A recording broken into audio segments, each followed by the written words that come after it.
చరిత్ర చెప్పుకున్న కొందరు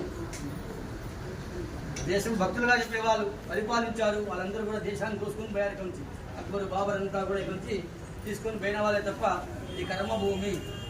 200 సంవత్సరాలు బ్రిటిష్ వాళ్ళు పరిపాలించారు ఇక్కడ. తర్వాత వాళ్ళు పరిపాలించిన తర్వాత బ్రిటిష్ వాళ్ళు కూడా 200 సంవత్సరాలు పడతారు.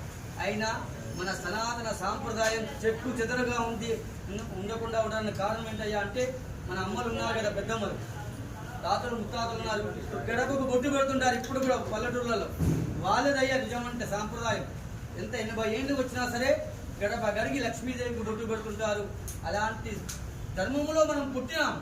అలాంటి ధర్మములో, సనాతన ధర్మంలో మనం, ఇది మతం కాదు, ధర్మం. ఇది భగవద్గీత మత గ్రంథం కాదు. ఇది భగవద్గీత ఎలా బతకాలో అది చెప్పింది.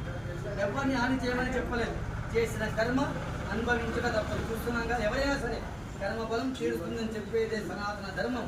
దీన్ని కాపాడుకోవాల్సిన బాధ్యత ప్రతి ఒక్క హైందవ పౌరం పైన ఉంది. ఎందుకు చెప్తున్నాం అర్థం చేసుకోండి. నిన్ననే మన ప్రధానమంత్రి గారు సభలో కూడా లేదు. చెప్పాలంటే ఒక బిల్లు పాస్ అయ్యేటప్పుడు పెద్ద బిల్లు పాస్ అవుతుంది 4 గంటలకి. 2 గంటల ప్రాంతంలో అందరూ ఉన్నారు. మనకు సపోర్ట్ చేసే ఎంపీలు అందరూ ఉన్నారు.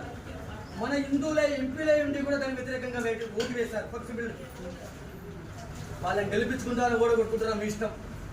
ఎందుకంటే నేను పద ప్రాతిపదికన చెప్పట్లేదు. ఆ బిల్లులో ఏముందో మీరు చూడండి.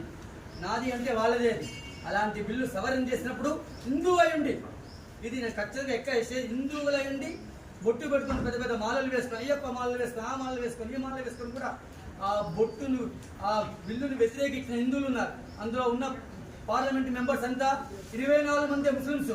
మిగతా ఓటు ఎంత పడింది? 200 చిల్లర పడింది. అంతా హిందువులే వ్యతిరేకించారు. చూసారా, ఎక్కడో లేదు, ఇక్కడే ఉన్నారు మన శత్రువులు. ఇకనైనా మన భావితరాల పిల్లల కోసం, శక్తి కోసం, మన భూభాగం కోసం, మన సాంప్రదాయం కోసం మీరందరూ ఏకం కావాలా? ఎవరిని మన సనాతన సాంప్రదాయాన్ని, మన శక్తిని, మన ఆచార వ్యవహారాలు కాపాడుతుంటారో వారిని గెలిపించాలి. ఇదే నేను చెప్పే చిన్న విన్నపం.